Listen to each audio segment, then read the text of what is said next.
જો માં તારે લેવું જ હોય ને તો એક ગાય અમારું બધું સુખ લઈ લે, પણ આમ ધીમે ધીમે દુઃખ ન દે માં, નથી સહન થતું. તું ગમે એટલું દુઃખ આપીને પણ તારી ભક્તિ નહીં મેકું માં, હું તારાથી દૂર નહીં રહું. તારી ભક્તિમાં કદાચ મારે મોત આવી જાય ને, મારો મરવાનો દાડો આવી જાય ને, તો એ મને પહોંચ થાય માં, પણ તારી ભક્તિ નહીં મેકું માં. મને હાલતા ચાલતા ઉઠતા બેઠતા બસ તું જ દેખાય છે માં, તારા સિવાય બીજું કઈ દેખાતું નથી. તું પ્રાણ છો, તું જીવ છો માં, તું છે ને અમારું ગઢપણનો ઠેકો બની માં, તારા સિવાય અમારું કોણ છે માં.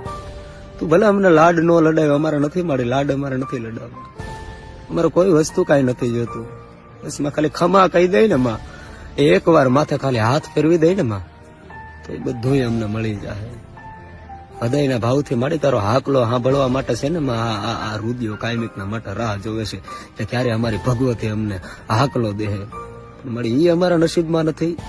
જોજો એટલે ક્યાં વાર ન લાગે તારે આવવામાં, કે તું આવીને અમારો જીવ વયો જાય. જોજે.